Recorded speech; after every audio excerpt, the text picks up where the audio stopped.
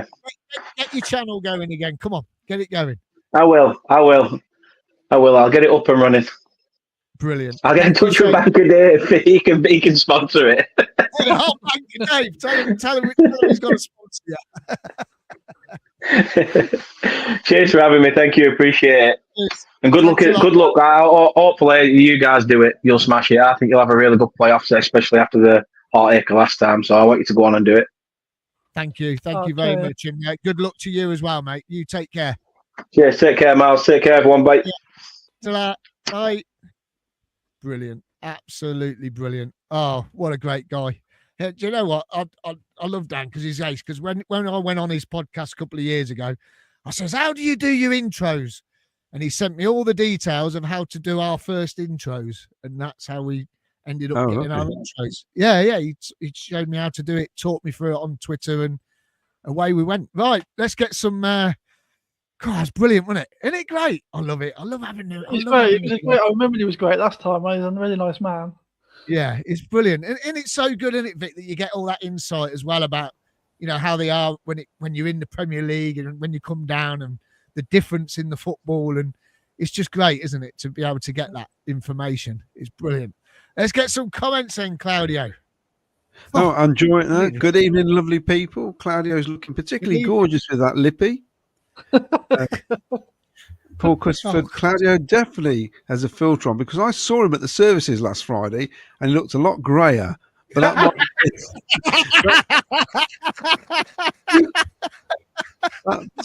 that might have been the beer he had at Witherspoon's. Ha ha ha. I look like I've been in the sun. I do. I look like I've got a suntan. I do look pale, actually. It looks like I thought You it was always going. look pale. Anthony Pettifer, what about the tights and high heels, Claudio? What about them? They're all right, actually. They're a bit uncomfortable at the minute. Why you're not standing up in them, are you? That's true. Paul Stratton, we need Sims and Wright to get into their centre back. They are both good players, but have never been put under any real pressure. Let's go for it. We really need to score. It's so funny listening to the opposition. We all think we're rubbish, don't we? Virtually every fan base thinks their team have got more weaknesses than strengths. And yet they've gone, they've only let 11 goals in all season. Dawn Cook, there's Dawn. Feisty Dawn. Wow, Claudio, pucker up. Get your coat, you've pulled. Glenn Watkin, Lang, who scored all 4 for Pompey against us, is injured. He's probably in shock, isn't he, scoring those goals? Can they do a semi-automated offside retrospectively from TV footage? Victor Torp goal from Rich T. Beer can. I got my mug in the post. Sadly, it's called Wayne. Wayne Litwood. Got my mug personally delivered by Ken. It makes the brew taste lovely. Oh, they're all rubbing it in now. Actually, here's my mug. You've got yours as well. Hot brew, just advertising. They're changing them, aren't they, Miles? Are you showing everyone or not yet? No, not yet. I'm not showing everyone yet. We got a nice new design. Do I get one? No. Have I got to win this the ball? Doug Bolam, Claudio's lipstick on as he's pre-prepared for his end of show impression. Jamie Carter. Let's talk about the football. Let's not talk about me. You know I don't like that. Jamie Carter. Hadji is very much like Hadji and Chippo. Great at home, but don't perform away from home. I think we'll all be on form Saturday. Torp's another one. Torp doesn't do home away matches, does he? You know, it's strange that we can't have that. Scott Beasley, 2 up front, defence is 2 solids for 1 striker. We should go for a win. Scott, and he also says we need to make gaps and holes, and the only way to do it is 2 strikers. Ian Small, 4-3-3 worked well with Sunderland. Rudoni to start for Torp or EMC. We need trackers to help our left back. Adam Toms, Wright was brilliant on his own against Sunderland, but then he can also be non-existent. So I'd like to see him and Bassett together. His pace will cause problems in Burnley's defence. I've just heard a rumour that Wolves are going to put in a bid of over 20 million for him in about 2 months' time. Is that Wright or Bassett? Right. I'll drive him there. Wayne Littlewood, I cannot see the one up front against the best defensive team of all divisions being effective. I think Doug King will drive him there. If Burnley goes 1 up, then he could be in for a long game. If anybody offered 20 million, Doug King's going, yes, thank you, isn't he? Straight away. He ain't going to mess around at that, is he? Nah, you take and it. Go again. Yeah. Go again. Go and get Hamer. Wayne Ghost, I'd play Norman up front and move Hadji left. EMC weren't great against Sheffield United. We could do with Norman's pace. My mate watched that game as a neutral, and he did say he felt we had lots of possession, but just did absolutely nothing with it when we got into their half. This is somebody who's he's watched plenty of our games as well this season, but as a neutral. And he says, I couldn't understand it. He says, and that was the problem, wasn't it? You got to produce something in that final third when you've had all that possession. Will said to me, he says, why is it EMC? He took on players, got inside the box, he cuts inside, and he looks for a pass. Why didn't he just try and have a dig? Yeah. And then Sakamoto, for me, he was too scared to take him on. He had a challenge in the first half. I don't know if you remember it, over on the far side, nearly knocked him into the boardings. And then he didn't do anything after that challenge. And this was the thing about Friday, that the referee was really soft, I thought. There was a few challenges flying in. I know they bossed it. They bossed us off the ball and stuff like that. But there was some challenges that really the referee didn't really look at. And then if like with Sakamoto, because of his injury he had, it's obviously going to put him off. But then it should be down to Frank then to think, right, it isn't working. Let's put someone else on. Well, it's no surprise, Miles, to you then that this referee, I think, he's made the least amount of bookings all season. Which one? Really? The one at Sheffield. Oh yeah, I know. Yeah, I know. He's the one that's made the least amount. Yeah, I know. Yeah. So there you go. He's refed again. He's refed for us before as well, and he was soft. He can't be dealing with the paperwork. No. Basically, Paul Cutterford, we need to get hold of the midfield. So one up front till we work out what they are doing. Graham Cockrell, all I know, Rodoni must start as he could be a game changer. Sorry, I dropped Allen, even though I like him. Well, he had a very much of an Allen game, didn't he, against Sheffield? But it's hard to compare when you're playing Sheffield United away. I think we have to be fair as well, don't we, on the team? I'm going to stick up for Allen, little Allen here, as Shannon always calls him, little Jamie Allen. First half, he wasn't very good. Second half, he was a lot better. Well, we'll take that. Better. Yeah, a lot better. Sticking up for short people. Glenn Watkin, Burnley haven't won on 6 occasions in all competitions this season when they conceded first. That's what we need to do, is score first. Simple. Lee Lawton, ex-teammate of mine, right up top on his own initially, then go 2 up front if nothing happening, with Bissett coming on and play 5 at the back. I used to play up front with Lee, actually, 2 up front, then I decided I'd be better off on my own. So I used to play 1 up front. You didn't want to share the glory. Yeah, he was a good left back in the end. We decided that's the only place we could play him. I'm being serious, he was. He'll be laughing at this. I saw him at the last game, actually. It's great when you see old teammates from years ago. I love it. I feel 2 up top as when we have had more solid defence performance. Only time we looked good in a 4 is Sunderland. That's Dave Granigan. We've not got a lot to swap around, have we, formation-wise? No. Especially with injuries and not sure who's really fit and who's, 100%. It's so difficult. Finn, same team as Sunderland as we really go at them as you did v Sunderland. We can't afford to drop out the top 6 or lose 2 on the bounce. The home crowd could help out massively, I think.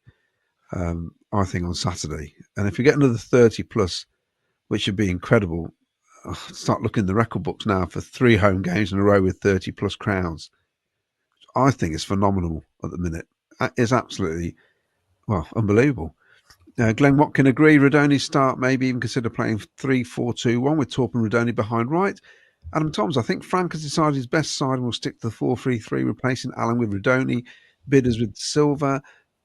Paul Stratton, Claudia, your team could work if Rudy is allowed to get forward with Wright. Michael Summers, just been watching Dennis Mortimer podcast. Brilliant one, lads. Well done. How he loved his time with us. Played at the top of his game whilst at Coventry. His words. Yeah, it was great. I listened to that. It was absolutely. I haven't watched it back because I want to watch it back because he got like programs and stuff, and news articles. Yeah, he's basically took prints and photos of everything he'd done, basically. He's got like scrapbooks and he uses it for a PowerPoint. He must do presentations and stuff. But it was great because it's one of Jim Brown's favourite ever players as well. So that's what was nice about it. And I made the point in that I was 10 when he left the club, 10, 11. And I always said as a young kid, I was sad to see him go because it's today's equivalent of a 10-year-old seeing Hamer go. It was that good for the team. And Jim said, I was gutted and I was in my mid-20s that he went. And at the end of the day, he achieved great things, didn't he? Won the European Cup, captain, of the European Cup team. Yeah. That was a good story because you said we got rid of who was it? Went to Forest. He won the European Cup, and then he went to Villa and won the European Cup.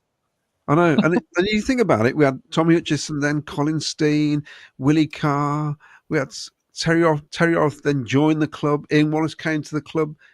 Dennis Mortimer could have been that pivotal player in that team, Gordon Milne's team, and we let him go. or because yet again the club ran out of money, which is I love the one about when he played for England as well, England B. Yeah. That was good when he was talking about England B, and he went out to Japan. Was it? He went out to Japan. Was it Australia where nobody wanted to go or something, and they all went? Australia. Yeah, Australia. bizarre. That was Australia. Yeah. No one wanted to go, so they called him up. He went, for the England B team. But he never got a full England cap, which is amazing, really, because he was a good midfielder. Yeah. But he said, He said everybody. he got that injury. He said he got an injury, didn't he? He would have got called up. But he also said that it was something that we've all said in the past, that once you were part of a setup, you seem to get picked regardless of how you played. And it's funny how he pointed out Terry McDermott. To me, I was like saying, okay, what are you saying then? You should have been ahead of him then. But, yeah. Glow GFC. If you get the chance, go and watch it. It's on YouTube or Spotify. Glow GFX. I worry about Rodoni playing against Burnley with the injury. We could potentially versus them in the playoffs, so it'd be an easy opportunity for Burnley players to make it worse. Maybe I'm paranoid. Lots of guesses on the spot the ball. Doug Bolam, Dan, it's Ellis Sims. If there was a number 18, I would have gone for that. Sorry, Vicky. We're going down here. Oh, good evening, Cabby. Oh, Cabby's back. Oh, yeah, he's here. Where? Good to see you. Obviously got no fares tonight then. I was glad to see he's pulled over to listen to the show. Oh, no, it's good. It is. Paul Stratton. Maybe you should come on next time we play you. Mind you, we won't play it. No, we won't. Well, maybe. Oh, yeah, in the playoffs. Yeah, it could be. Because we won't be playing them next season, will we? Because they'll still be in the championship. Paul Stratton. Dan, has anyone in this league managed to get your two centre-backs? Oh, sorry. He's gone now, hasn't he? Dan, if you're gone. Dan, if you're listening, just message me. Yeah. I think the answer's no. No. Right. Let's get back to some in just a minute. Just a couple of quick fire questions then. Is this a must-win game, Jack? No. No? You want a quick fire? No, it's not. Yeah, no. Okay, Vicky? No. No. Claudio? It depends. No. I think not, because only purely because then midweek is when it gets tricky, because I think Bristol play the Baggies midweek and then we've got Portsmouth. So I reckon it's one of those where we could dip out the top six and again go straight back into it again. And I think there'll be a lot of that until the last 2 or 3 games of the season. Jack, you said it was a quick fire question. Quick fire coming, was it? Well, don't forget, Middlesbrough play Blackburn Friday night, so we could find ourselves down to 6th before kickoff. But I don't think it's a must-win game because West Brom and Bristol both lost last week. So this time last week we were saying, "Oh, we're 5th. Is it a must-win game?" And a lot of people use the term "free hit." Not Claudio, I know, but in the comments, a lot of people were saying it's a free hit. So if we're in the exact same position this week, points-wise, and we're still 5th, why is that not the same case? I personally don't think it was a free hit, but if you look at last game as it didn't matter as much for the outcome of our season, then this game doesn't either because we're the same points ahead of everyone. So we're in just as good position as last week. I was thinking, Jack, is that the 3rd game that I've stood next to you away from home? We've been absolutely awful. Yes, yeah, you've got to stop coming on the bus. I told you this. You're not allowed to come on the bus with us anymore. I'm going on a different bus to Hull City, so. Well, we're not taking one, so. I know. You're not coming to Luton, are you, Claudio? Sorry? You're not coming to Luton, are you? No, I can't do Luton, unfortunately. Good. We'll win that one then. Get that mark down in your calendar. We'll beat them. Yeah, because Caroline's got the operation the night before. So, yeah, but at least I get to watch it.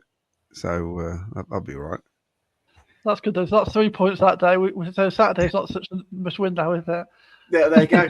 They could be down. They could be down by the time we play them, and also Plymouth could be down by the time we could play send them down, Miles. That'd be fun. Oh Oh, no! No, they haven't done anything to us, really. Also, it just brings back a bit of trauma. I find whenever I've been at a ground where someone's got relegated, it still just like sends that trauma through you because you know how it feels. I don't really like that. No, I don't want to be anywhere near any relegation. Jack's face then when I said they haven't really done anything to us. You're not there 2 years ago. We did that. To be honest, Jack, we did that to ourselves 2 years ago. Yeah, but we hold the grudge because we didn't beat them. They went into the Premier League at our expense. Well, let's just. I'll be all right getting a ticket because I've got enough points. I don't know about anyone else. Okay, so another quick fire one. I'm all right. Another quick fire one then. Who will come out on top at the end of this game? Vicky, us, or Burnley? Well, I predicted 1-0, so I've got to say us. Okay, us. Claudio? Well, I know you said draw, but you got to pick. You got to pick a win or a loser. Yeah? All right, we're not. If I had to put money on it, I'd say we'd lose. Okay, and Jack? Yeah, I'm going to agree. Burnley are going to win it, I think. Well, close game, 1-0, but yeah, Burnley. There's more chance 100-1 shot's going to win the National on Saturday. Although that's good though, because the other week Claudio got all excited and said we were going to win 4-0 against Derby, and then we lost. So this is good because on the flip side, he says that we're not going to win. So clearly we are going to win now. I'm trying to do the kidology thing. Well, Gary Anderson thinks Burnley are more beatable than Sheffield United, and we are at home. But yeah, you do have to think Burnley have only lost twice. Sheffield United have lost 6 times. Burnley have conceded 11 goals. Sheffield United conceded 29. So I love your optimism, Gary Anderson, but the stats don't agree with you, unfortunately. But we are at home. I'm worried about what's in the middle of the goal. That's my biggest worry, I'm afraid. I know we've got to get behind the boys. But I don't know. I think that's a bigger worry for a team. I think it would have been a bigger worry on Friday against a team like Sheffield United, who I think pose more of an attacking threat than Burnley do. I think like if we play well, then we can limit the chances that they get. They're not an all-out sort of attack. They're not like a Leeds or a Sheffield. It's a different. They play a different way, don't they? So I think that we can manage that if we play well and sort of mitigate that like loss really of Dovin and cope with it better. Yeah, I've not seen one exciting game when they've played. It's so pragmatic. It's methodical. They've got a system. They stick with it, and it's all on percentages and statistics. And eventually, they'll score that goal. That's what they go on. That's how they base that. That's how they play. Yeah.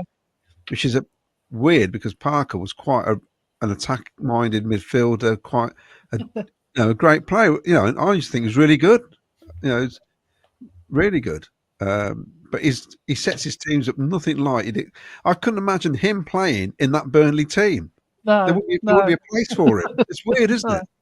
No. It's effective. And to only lose 2 games in the whole season at this stage in the Championship, ridiculous. That, and especially 6 goals conceded away from home. That's just incredible. 7 on Saturday. Well, hopefully it'll be 9. Right, let's get some let's get some information up for you just to jog everyone's memories. Not long now, Sunday the 20th of April down in Plymouth at the Moxie Hotel. Come and join us Sunday the 20th of April, 7:30 p.m. Join us in the bar. We will be going live only for half an hour for this show because we're going out on the town. We will be down there on the Saturday as well. So if you want to come and meet us, and we'll all go out Saturday night and Sunday night if you're going down for the 2 nights, why not head down, come and see us, come and say hello, and we'll all go out and have a few bevies. Don't forget the only place to see Micky Quinn, Walsgrave Working Men's Club. Check out the link in the YouTube description to get your tickets, or head over on Facebook to the Walsgrave Working Men's Club, and also Chris Baker's Facebook page to get your tickets. There is a quiz and a raffle that night as well. Also on the 17th of April, the only place to see Matty Godden live, to have a chat with him, is here on Sky Blue Fans TV. Yes, he will be joining us. I'm sure it's 17 goals, if I'm not mistaken, he's scored so far this season. He scored the other night, which took him up to the 17. So well done to Matty Godden. Absolutely brilliant. Don't forget as well, in June the 14th, Daimler Green. Now, this venue might change, but at the moment it's at Daimler Green. Dave Kay said he'll let me know on this one. £1 entry. It's a fun day, football tournaments, lots of stalls there and everything else going to charity for young Keaton over there. And then Dennis Mortimer is live now. Not live, but, the show from Tuesday night with Claudio and Jim Brown is on YouTube, but also over on Spotify on the Sky Blue History podcast with Jim Brown and Claudio. Then we've got the statue. Now, people have been messaging, do you know when it is, what time and everything else? Yes, it's the 17th of April, 1 p.m. I will be down there from 12:30 getting some interviews with the fans, and on the night, half an hour before Matty Godden joins us, we're going to play the videos of your comments that you're going to have a little interview with me, and we're going to get you up on the screen and people can hear your memories of George and John. The statue is going to be available to see from 1 p.m. on Thursday, the 17th of April, and it's been moved. So originally it was going to be by the club shop. Now, I've been in chat with Joe Elliott today. Not today, yesterday, because Luke sent me this picture. Who comes on the show, Luke Carter. They've moved it now to the slope just before the exit from the railway station. The reason is it was going to go down the club shop, but they couldn't put it there because there's a lot of groundwork underneath the ground, like gas pipes, water pipes, electric works and everything underneath the ground by the club shop. So they had to move it, and it's going to be up there. So it's on the way down the big hill and on the way up to the ground, up towards Singer's Corner, opposite the ticket office. So it's opposite the ticket office, and it's going to look nice actually because the sun will shine on it all the time when the sun's out. So it's going to look really smart, and hopefully you'll be able to see it when you're coming up on the train as well. So come and see us on the 17th of April down at the CBS Arena. Big congratulations to Victor Torp. He is up for the PFA Championship Fans Player of the Month nominee for March 2025. Absolutely brilliant achievement there. So well done, Victor Torp. And also, if you haven't already guessed, yes, another game been moved. It's for Sky. It's going to be live on Sky. Coventry City versus Luton Town, 12:30 kickoff. Apparently, to get tickets, because we're only going to get I think it's just over 1,000. I think it's normally about 1,090 something, isn't it? Something stupid. Apparently, tickets around about 2,000 points to be able to get first dibs on tickets. That's what we're hearing that's coming out from the club at the moment. That wasn't hidden. Sorry, Miles, what point? Because I wasn't paying attention then. About 2,000 apparently they're going to start from. Oh, no. So it's the last away game of the season, and now 12:30 kickoff. So there you go. And if you want some parking, head over to coventryparking.co.uk. You can get your parking at the ground, well, near the ground. Also away parking as well. And if you want coach travel, like Claudio's going, he's going on a different coach this time, Jack. So you're all right, mate. Off to Hull with ccfctravel.co.uk. Head over there. You can get your coach travel. And, it takes you straight to the ground. Absolutely brilliant service. So why not jump on the coach? And also, it's going to be the holiday, so people are going to want to go on the coach instead of driving. It's a long old trek, isn't it? So there we go. Right then. What we got next? Where are we? I've lost myself. Oh, yeah. 7 games to go. Jack. Now, you got some stats there compared. Is it the season we got to the playoffs? Yeah, just doing a bit of a comparison to 2 years ago to see where we were at then compared to where we're at now. Bit of momentum looking at and the fixtures we've got left and just seeing, are we in a better position, a worse position? How are we looking? So I'll get me picture up. I'll try and get it a bit bigger. There we go. I think that's about as big as I can get it. I'm just keep flicking. There we go. Okay. So on the left-hand bit here, I've got the 22-23 season. And again, the left of the two here is 2 years ago. We've got this season compared as well. So the 22-23 season, I've taken 39 games. So I've removed the last 7 games and just sort of had a look comparatively. So I've put some numbers in bold here just to show the comparison. Some key figures, basically. Wins 2 years ago, we've got 15 in all competitions and 9 at home. This season, we've got 7, sorry, not all competitions, home and away in total. 17 wins, 11 at home. So our home performances have been better than they were 2 years ago. Mentioned briefly to our Burnley fan that we've tried to make it a bit of a fortress, and seemingly we're making that progress. 5 losses at home, similarly to where we were 2 years ago, but it's the draws. We're turning draws into wins more. We've only drawn 3 games at home, and I've got a feeling only one of those is under Frank Lampard, which was Millwall between Christmas and New Year. Oh, and Cardiff, his first game, and Cardiff. So again, we've got a better record so far at home. Losses, we had 12 losses. This year we've got 14. So again, I'm saying we're not drawing as many, but in theory, if we're winning and losing, that's better than drawing all games. So if we win 1, lose 1, it's 3 points. If we draw 2, it's 2 points. So winning and losing is actually better than drawing more. But we are worse away from home in the losses department thus far. 1 more game played compared to last time, just because of how the fixtures have worked. Goals for and against, we've scored 9 more goals, but conceded 10 more. The same stage 2 years ago. So we're hitting the back of the net more. It doesn't feel like it because of, we've got Haji Wright, who's been out injured. We've got Ellis Sims, who's not exactly a prolific striker, let's say. But we are scoring more somehow. But conceding more as well is obviously the problem. And clean sheets is a massive difference. 17 clean sheets in 39 games is a lovely stat. This is only 10 in 39 this season. So again, it's the goals conceded and the clean sheets have got a lot better under Frank Lampard, have been better with a fully fit Oliver Dovin in goal, which we now won't see for the rest of the season, but you never know. However, with all those, we are actually 2 points better off than we were 2 years ago. So 1 more away game, we're actually 1 point worse off, but at home we're 3 points better off.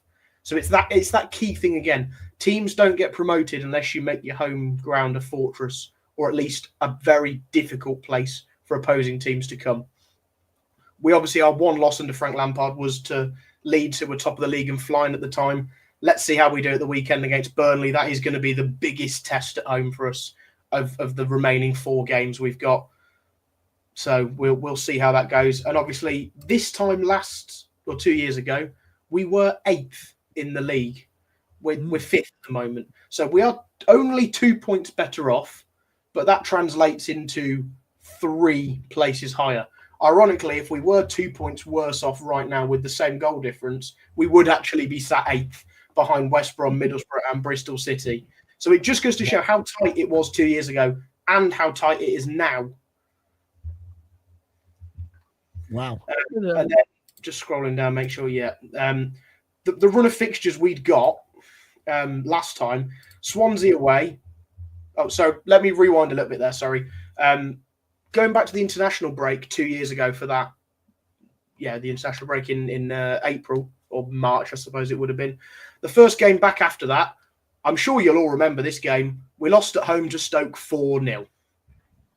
So similarly to this year, we've lost away at Sheffield United 3-1. Comparing the two, losing at home to Stoke 4-0 is a horrible battering. Losing away to Sheffield United, who are top of the league, doesn't sound so bad in comparison. The next 2 games, we had Swansea and Watford. We drew both of those. So if hypothetically, we lost to Burnley and beat Portsmouth, that's still better than where we were 2 years ago. So 2 years ago, after 41 games, we were only on 59 points, which is where we're currently at. So in theory, we're 2 games ahead of the curve. Again, like I say, if we lost to Burnley and beat Portsmouth, we'd be on 62 points, which is 3 better off than where we were. And that would probably keep us in 6th.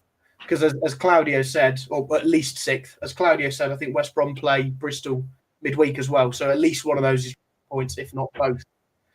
The remaining games, to be fair, we had QPR, Blackburn, who were a playoff chasing team, Reading and Birmingham. This year we've got Hull, West Brom, who are a playoff chasing team, Plymouth. Have I got them 2 the wrong way around? I have. Yeah. Don't matter. It's fine. And Luton. So of those 4 there and these 4 here, we've got 1 6-pointer, which was Blackburn Rovers away, where Ben Wilson obviously scored with his leg. Yeah. And West Brom at home. So again, it's a more favourable fixture compared to how it was 2 years ago. And obviously, Middlesbrough, we tend to win those. Let's hope we can do it again this time. So what I'm trying to compare here is we're in a better position. We're scoring more goals. We've got more points. We've got a more favourable run-in, especially with how the next 2 games 2 years ago were both draws. We're not going to draw both of these games. Like I say, we might win 1, lose 1, which is, again, better than drawing 2. So that's the comparison I wanted to make. And 2 years ago, we were away and at home. This year, the 2 games coming up are both at home. Yeah, exactly. So 2 years ago, we played. Even if you. This year, we played 19. So of the 7, we've got 4 home. Again, more favourable, especially with our upturn in home performances under Frank Lampard. And then this stuff over here, I just put in some player stats. Hold on, Jack. Sorry, Jack, 2 secs, Jack. But our waveform isn't as good this year. So yeah, I mean, those away games could be quite tricky. Yeah, they could be, but it's Hull who are picking up points. They're in a relegation scrap, so it's not easy. And they're picking up points. So maybe over the course of the next week, they might have amassed enough that they've got a safety net, and we could go and get a result there. Plymouth, I don't think are in a relegation scrap. Unfortunately, I think they're down personally. And then when we come to play Luton here, sorry that it's the wrong way around. Again, they could be down, therefore have nothing to play for, which kind of is ideal for us. Or, like I said earlier, jokingly, we could be the ones to send them down. That is a bit of an incentive. You know, the players that were here 2 years ago and unfortunately lost in that player final might have that bit. I know we overturned them this year at home, but it might be like we could send them down. They stopped us getting to the Prem, but we could send them down. That's a bit of an incentive, I think. Yeah. No, I like it. And so the player stats then? Yeah, I just wanted to draw some comparisons. So 2 years ago, obviously we had Gyökeres, 18 goals, 10 assists in 37 games. 2 off the bench as well. We can't compare to that. Maybe Hadji would have been there if he didn't get injured. We'll never know. But you look at Hamer. We all say Hamer is this unplayable player, and he was absolutely brilliant for us. Don't take that away from him. 14 goal contributions. Jack Radoni has 18 direct goal contributions. So, although, and all of these players, there's 12 players there that scored a league goal for us 2 years ago. It's 14 this year. So a couple more players in. It does include Casey Palmer, who's obviously moved on. But don't matter. But yeah, it doesn't matter. 2 years ago we had 5 players all chip in with 1 goal. This year we've got 2 chip in with 1 goal, and then 2, 3, 4, 5. The goals are coming from more places, and those people are scoring more goals as well. Which is what you need. You need players scoring from all over the pitch. We a lot of fans and a lot of pundits get hung up on teams need a 20 goal striker a season. Yes, strikers do help, but showing what you've just put here, that it doesn't really matter where the goals come from, does it? Because we had Gyökeres. We had Gyökeres get to 20 goals. I know one of those remaining 2 that he scored. So in these last 7 games, He only got 2 more goals, one of which was a penalty at home against Bristol City. The other, I've got a feeling it was away at QPR. I can't remember.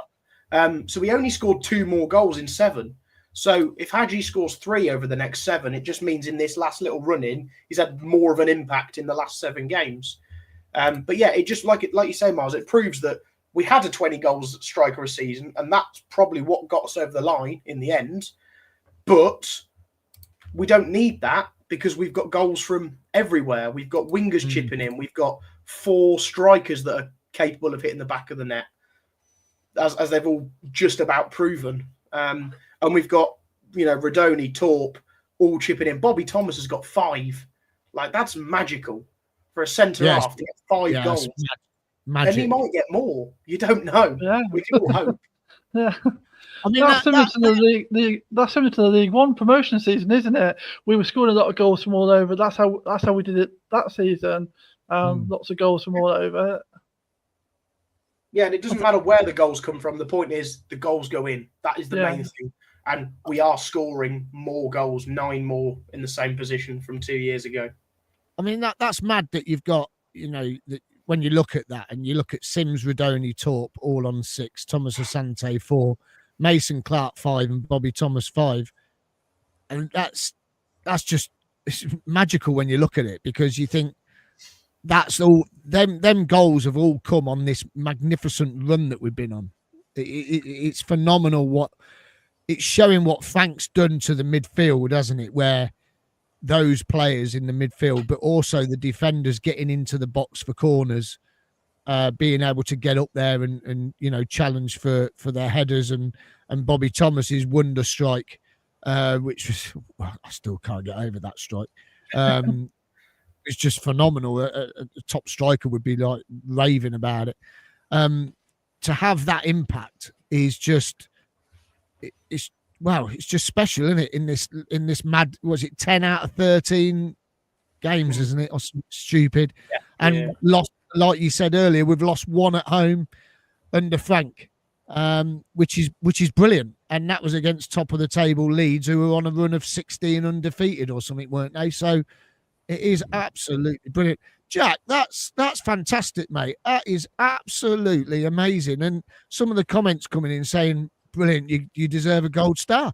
I'm not looking at the comments because I've got my spreadsheet open, but I'll have a browse through. Thank you. I'm going to give him a silver star because he got Middlesbrough and Luton the wrong way round. And I'm only joking, Jack. You can have a gold star. Jack, that's brilliant, mate. Anything else to add to it before we carry on? All I was going to say is, obviously, at present, 2 years ago, Ben Wilson hadn't scored. If he becomes our number 1 keeper, which there's a 50-50 chance, could he be the one that scores an important goal again this year that might get us over the line? Maybe in that 6-pointer against West Brom. We'll see. We'll see. I still can't get over that game last season. That point, I said it on the way home on the coach. It was an awful drive home and on the coach.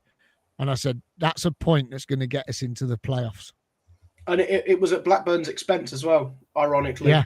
And again, this is exactly the same situation. It's Middlesbrough, 6-pointer. It could be at Middlesbrough's expense because, at West Brom's expense, because Middlesbrough are coming to knock on the door and Bristol City are not far away either. So you never know. Yeah. No, that's brilliant, Jack. Well done, mate. Round of applause. Excellent stuff. Brilliant. Superb. I'll tell you what stands. Sorry, Mars. I'll tell you what really stands out in that is the amount of assists by Rodoni. And these are proper assists. They're not like off his backside. He's actually played the ball to somebody on purpose. Purposely made the assists, which is that's what really stands out. There's 12, I think, there. Brilliant.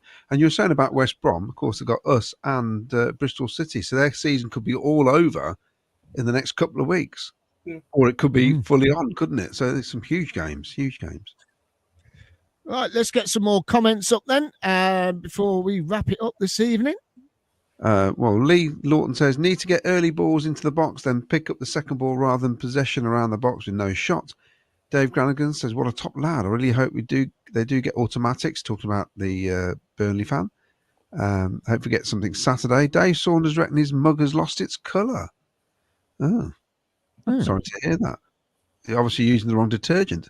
Mick Kelly, nice to see what other fans think of us. Dan was more positive than some of our own fans.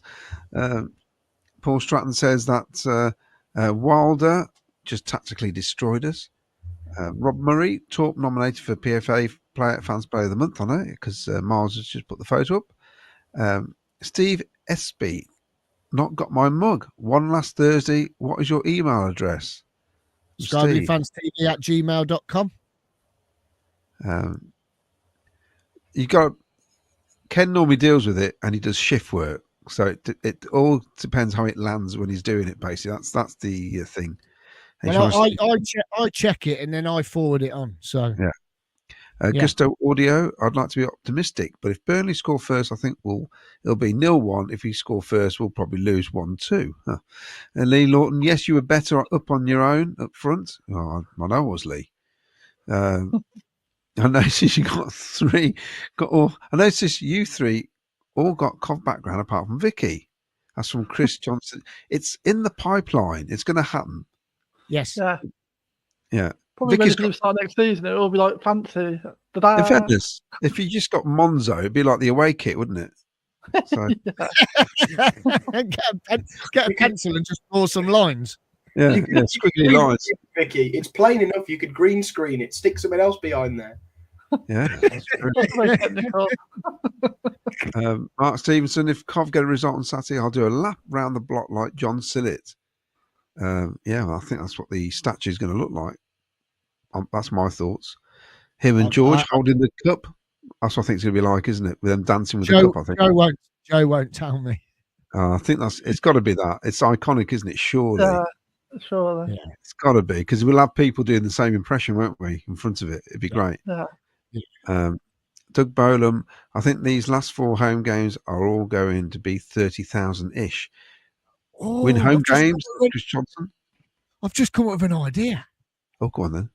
Why don't we get an FA Cup on the Thursday, go down there with it, and when it's all revealed, we could get pictures with fans holding the FA Cup the same as George and John. That's true. Who do we know that's got an FA Cup we can rob? I know. Anyone? Let us know. I know somebody, but he'd probably be there with it. No, it's in the Two-Tone Village. Philip White, he's got one, definitely. Oh, is he? Can we have it? Yeah. Can we borrow it? I imagine Benno sleeps with his. Can we borrow it? I think he'll be there with it. It wouldn't surprise me. Oh. Just nearly knocked everything over there. Graham Cockrell, Sheffield United fined 120,000 for a brawl, but would a points deduction stop brawl on the pitch? When was that brawl then? When was that then? It was the home game. In the tunnel at home. Oh, right, okay. Paul Stratton, it must be a win. It is a must-win game. Win, we are okay. Lose, pressure is on us to keep winning. Let's keep this in our own hands and not relying on everyone else. Mick Kelly got to win our home games, which is true, actually. Dave Saunders, send the plastic cottonies down. Guys, see, first of all, his mug's fading. Now he's having to go at Luton fans. Your dad's a lot more mild-mannered than this. He's one of these trollers, isn't he? You've seen him at the football, Claudia. That's all I can say. That's true. He does get a bit feisty, doesn't he? Chris Foster, they will have 2 shots on target and beat us 2-0. That's what they've been doing to most teams. Mark Stevenson with the 12th man behind us. Who says we can't beat Burnley? Doug Bowden, we've got the joint 4th best attacking team in the league. We're at home, nothing to fear. Good point, Doug. I like that against Burnley. The game is very winnable. It's just, yeah. I was right. Phil's FA Cup is in the Two-Tone Museum. Is it? Oh, right. Yeah, that's what I said to you. He's donated it for 12 months. It's in the glass cabinet, yeah. Mark Lights, agree totally. We must win our home games. A loss against Burnley is not acceptable. No, not acceptable. It's been a while since we lost 2 in a trot, that's for sure. Mark Stevenson. Paul Cutterford says gold star there for Jack, yeah. Mark Stevenson, fat Frank, he's not fat. Frank's got you on a brilliant run, home advantage, What could go wrong? Claudia, when was the last time we lost 2 in a row in the league? Ooh. Any of you on the panel, do you know? It was this season. It was this season. It was. Was it when we played? Wasn't Leeds and someone? Yeah, it was. It must have been Leeds first one, and then no Norwich. No. After that, after Norwich. At home, you After mean? Leeds as well. After Leeds. Oh, after Leeds. So Sheffield Wednesday then. Portsmouth. Sheffield Wednesday. So Sheffield Wednesday at home, and then Preston away in October. That was the last time we lost 2 in a row. And we were robbed because that was another game we were robbed in. That White's goal being ruled out for no reason. Mark Lights, however, our defence is inconsistent and far too many mistakes in pressure games. That is my only issue. We do still concede really bad goals. William Rollins, but every one of the teams we are left to play all have something to play for. But that's the Championship. I think everybody's playing teams have got something to play for. It's every game. There's a 2 or 3 fixtures. You think, oh, this is so much riding on this. And we're involved in 7 games. I think we're involved in 7 of them. Well done, Jack, Marky Boy says. Do you publish these spreadsheets anywhere? I don't. They're just on my Google Drive, basically. But I can give anyone view access if they so desire. No. They're exclusive to Sky Blue Fans TV. Sorry. If you subscribe to Sky Blue Fans TV with the £1.99 or the £4.99, then you can have access to it. You're getting it. You're getting it. That's what you're meant to do. and if I get one of the new mugs. In that case, if you pay £1.99 a month, I'll do an impression. No, you got to pay $9.99 a month for that. I have to give them $9.99 a month. I was going to say, I thought we had to pay for it to stop. Yeah. Adam Tom says green screen and a massive photo of Sims behind you, Vicky. We'll work on that. Vicky can green screen Highfield Road in the background. That'd be good. Try it. Experiment. Nice. We've got some on our. We have got some saved. I think Jim Brown uses it. You do it at the bottom of the screen, Vic. Yeah. Dark farts. Oh, I've got to be careful. I hope it's not rude. My 5-year-old lad has a dress up as a sportsman day at school next week. His long blonde hair and he look good in sky blue. I said to my missus, she said, "I'll order a Man City Haaland shirt." No. What? Oh dear. I know. Oh, I know. He could go as Brian Kilcline. I could, yeah. Put a beard on him and everything. Yeah. Put a beard on him. He could go as Brian Kilcline. Marky Boy says he's been clipping Claudio's impressions. Got quite a collection. That was a possibility. I'll pay attention to see Claudio as Mrs. Doubtfire. Go on then. Go on then. Yeah, we'll all chip in for that, Claudio. With that lippy on Claudio, you could do a Larry Grayson impression. Yeah, the Neaton's finest, Larry Grayson, of course. And Finn says impression time, not quite.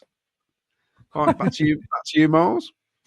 Oh, was that it? Oh, okay, cool. That's cool. Right then. So let's get Spot the Ball up then. Last chance to have a go. Here you go, everyone. If you haven't had a go yet, have a go. Ellis Sims at the FA Cup semi-final last year. Where do you think the ball is? It's your last chance. I wonder if we get the spinny thing on the screen tonight. I wonder if that will happen. We never know. But yes, so have a go at that. Where you think the ball is. I will tell you where Vic has said number 2. Claudio said number 12. Jack said number 6. And Dan from Burnley has said number 6 as well. So get your guesses in. See where you think it is. I did see a comment earlier saying that the Luton game has been moved to 12:30. Yes, it has. There you go. The Luton game has been moved to 12:30. It is on Sky. So the tickets, I'm sure they'll be going on sale very soon if Plymouth have already gone on sale, and we've got a couple of weeks till that game as well.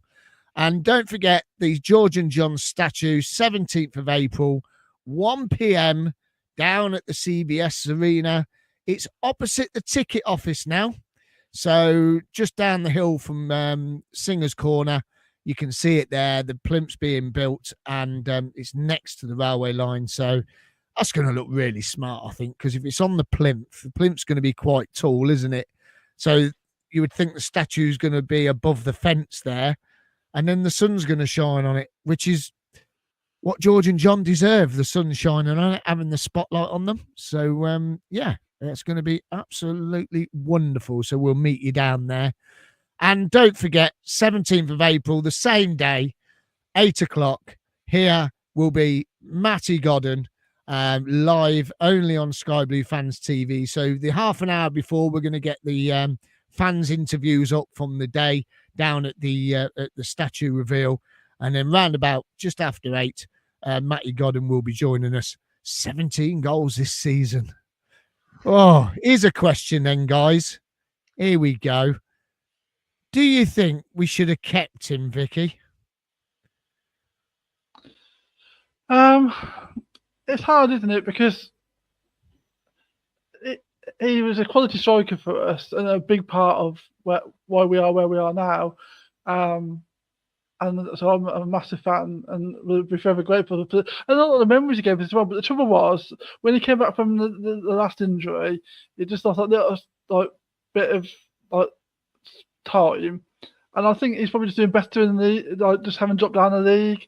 I'm not sure whether they've got 17 goals in the Championship. I think it's because he is probably just a little bit too good for League One. Maybe just a little bit off the pace for the Championship. He's sort of that one of those players that's now in between the two. And so we were never going to play him regularly, where he's there enjoying his football, playing week in, week out, scoring goals. And I think he deserves that. So I was sad to see him go. I'd have liked him to stay around because I think he was a good squad player. But I think for him, it was the right move for his career. And he looks like he's enjoying it. And obviously that was a move home for him as well, wasn't it? So all those factors, I think. Yeah, I was going to say, Jack, it's his home club, really. He followed them as a kid and everything else. So, he's done a fantastic job down there. Yeah, I think moving on was more Coventry City's decision than it was Matty's, to be honest. And I do think it was the right time for him to go. Unfortunately, he's been had been a fantastic servant to our club. 50 goals. I don't remember the last time a player got 50 goals for us. It was probably before I was born. So don't ask me. Was it Dublin? Did Dublin do it? I don't know.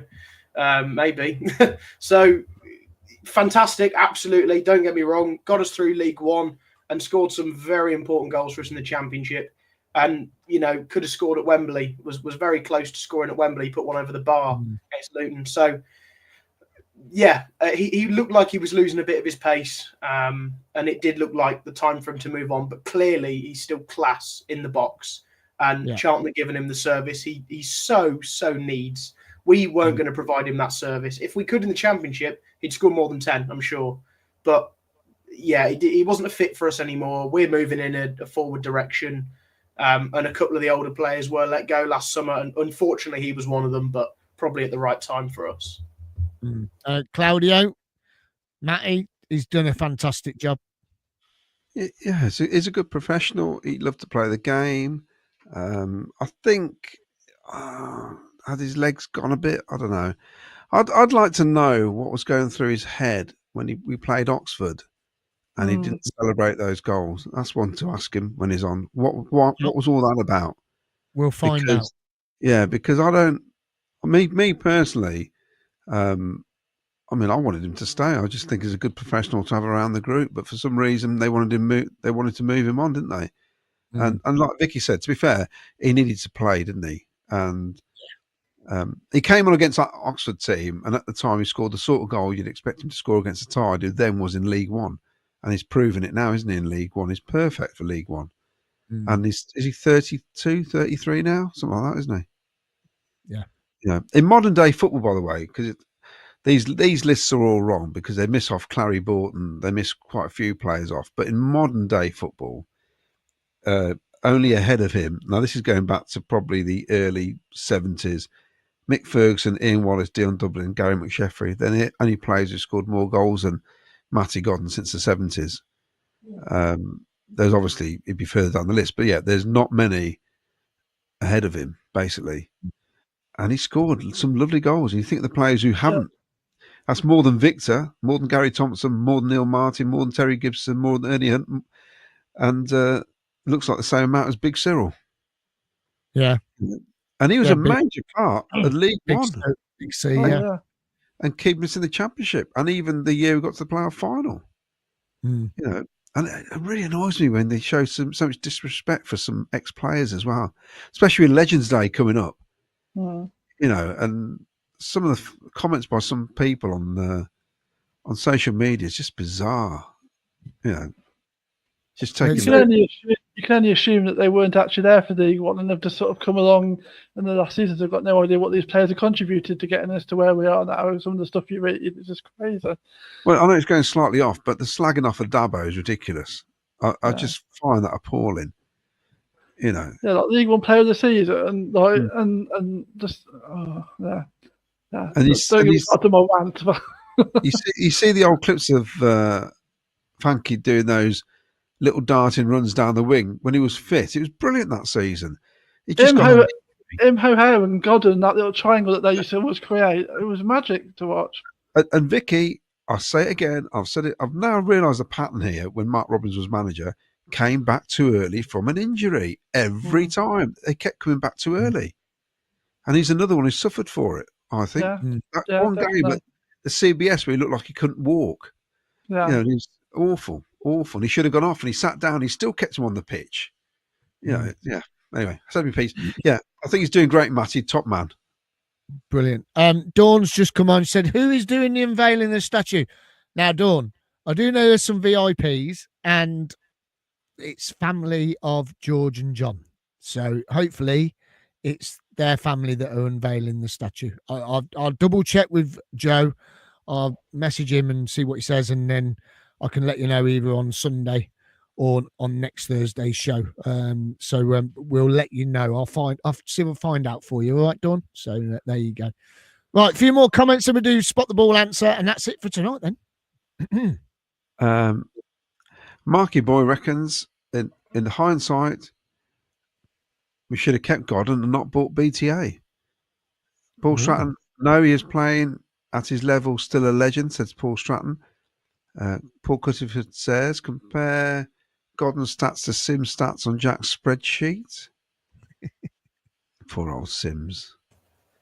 Doug Bolam, no, he was amazing for us, but he slowed up, and Div 1 was absolutely perfect for him now. Mark Lights should have bought Sims. Money better spent on a quality defender. God, guys having a bit of a go at Sims tonight, aren't they? Lee Beckett, with the service Rudy and Torp are handing out now, he would have got 10 plus goals this season. Godden was one of my favourites, but fell behind the other strikers in the pecking order, unfortunately, from Dark Farts. Mick Kelly says, thanks again for another great podcast. Buzz 8, disallowed VAR. The referee's a joke, taking so long to check obvious foul. So I think he's commentating on the Chelsea game, which is 1-1. Oh, okay. It's not 1-1, it's 1-0 to Chelsea now because it's just been disallowed. Oh, it has been disallowed. Is it Spurs? Is it against Spurs, is it? Both Chelsea and Spurs have had a goal disallowed now. Brilliant. Right then, let's get spot the ball answer up then. Here we go. There is Ellis Sims, and the winning number is number 3.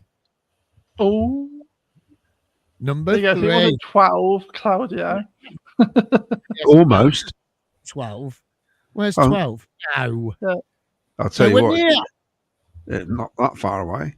Yeah, it is. The next still it would have been. I said 6 or 3 because that's where his eyes were going. I went for the wrong one.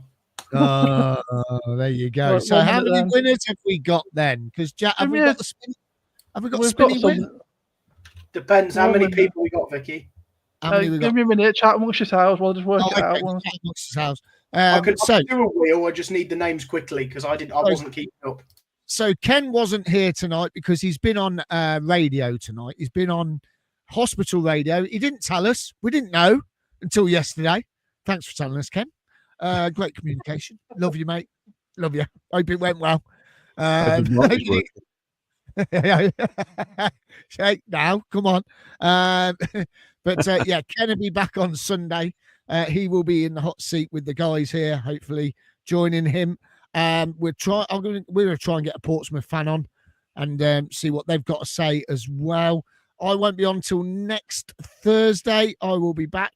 At the moment, I'm still not 100%, so I'm just going to be on one show a week at the moment till I get fighting fit. This takes enough out of it, so I will be back next Thursday, and we'll be looking forward to our trip. Well, no, we won't be looking forward to our trip to Hull, will we? Because the Sunday night show will be looking forward to the trip to Hull, won't it? So we'll be just talking about the Portsmouth game then. That'll be it, because we've got Portsmouth on the Wednesday. So it'll be a follow-up show to the Portsmouth game. And flipping heck, I've got a long day Thursday. I'm in Buckingham doing an event for work. Oh, it's going to be a long day. Oh, well. And then get back and we'll do the show regarding Portsmouth. And we'll chat about that game. And then the following week, we'll be talking about West Brom. So it's all go, isn't it? It's all go. And that's when we got Matty Godden on and the statue reveal as well, haven't we? So it's a mad couple of weeks, a mad run into the end of the season. And we will be moving along quite quickly with it all and bringing you the shows. And don't forget, if you want to catch a show and you're a bit bored tomorrow, then head over to our YouTube channel or Spotify. Go over to Spotify, put in Sky Blue History Podcast. You can listen to Jim Brown and Claudio talking to Dennis Mortimer. Or if you want to watch it, you can tune in on YouTube, and he's got lots and lots of memorabilia to show as well, which is absolutely superb. We've got 16 right answers. Blimey. 16. Wow. It's too many for a wheel, is it? Is it too many for a wheel? No? Can you do that? Okay. Excellent stuff. So we're going to get that wheel going. Just a reminder as well, don't forget the Keaton Day, 14th of June, Daimler Green. The event might move. We will let you know if it does move. But at the moment, it's Daimler Green on the 14th of June. Head over there for that. And also Micky Quinn. Don't forget Micky Quinn. Come down to the Walsgrave Working Men's Club. £10 a ticket. We're going to have a quiz and a raffle as well. Get your photo took with Micky Quinn, and it's going to be a great night. We're hosting it, and it's going to be a fantastic quiz. You're going to absolutely love it. It's going to be out of this world. And if you want to come down to Plymouth, you are one of the lucky ones to get tickets. Head down to the Moxie Hotel, Sunday the 20th of April, 7:30 p.m. We will be live from the bar, and also we're going out on the Saturday night as well. Now, if anyone doesn't go because they're not very well closer to the time, let me know, because I've got 2 people coming down to Plymouth, but they haven't got any tickets. They're just going to come down for the weekend, spend the weekend with us and go out with us. So if 2 do come available, please let me know. That would be grateful, because we couldn't get them a ticket, unfortunately. We struggled. That would be great, because everyone wants to go to Plymouth because it's the summer and it's Easter. So excellent. Right, are we ready? I'm just putting the names down. I've got 16 names. I was really quick. I've got 16 names on the wheel. I've got everyone's name on there twice. So there it is. There's the wheel. Everyone's name on there twice. Just to I like this. see what happens. So this week's winner of a new Sky Blue Fans TV mug, Naomi. Congratulations, Naomi. Oh, you started it? Didn't realise. I just thought it was my eyes. What is going on? You started it. I don't know. Hey? Let's give her applause. Well done, Naomi. You won the mug this week. Get in touch with us. Send us a message on Facebook, Twitter, or even on YouTube, or even email us. skybluefanstv@gmail.com. Get it right, Miles. It's been a long show. Wow, fantastic. So there's your winner. Congratulations. And Ken will see you and the guys will see you on Sunday. Enjoy the game on Saturday. Let's hope we get 3 points and or even a point. I'll take a point. And let's get this season back on track with 7 games to go. Let's get these 12 points, these magical points, and hit this playoffs. And let's hope if Brad Collins is in goal or Ben Wilson's in goal, let's hope they just really, really turn up, because now's their time to shine. Absolutely, now there's time to shine, and they could be in the Premier League next year. So good luck to them in the sticks, whoever's taken that spot, and good luck to the boys. Have you all enjoyed it, guys? Oh yeah, definitely. Yeah. Claudio's impression. Oh yes, go on, Claudio. Quick impression of Mrs. Doubtfire. This is Doubtfire. Oh. Quick. Come on now, little children. What?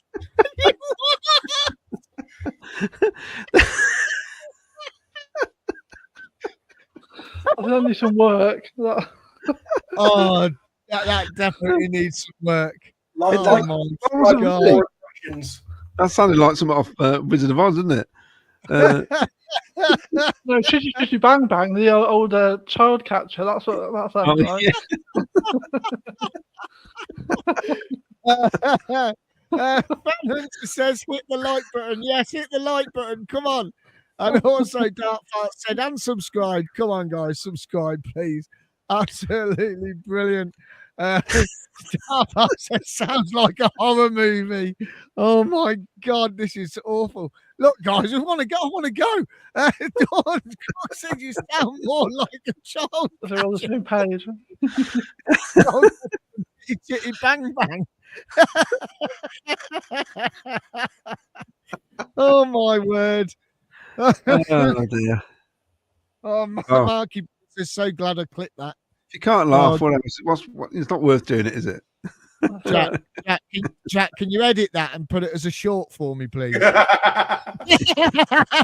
No, we're not having that on the internet. It's already there once. We're not doing it again. Oh dear. Look, I've got to go, really honest. Right, everyone, thank you so much for watching Sky Blue Fans TV. We hope you've had a great night. We hope you've enjoyed it, because we love bringing these shows to you. It's absolutely brilliant. And we'll see. I've got to be professional. Stop it. Right. So thank you very much for watching Sky Blue Fans TV. Serious note. We do love bringing these shows to you. Have a great weekend. Let's hope the Sky Blues do get them points for us. And Ken and the panel will see you all on Sunday. Take care, and a big play up, Sky Blues. Play up, Sky Blues.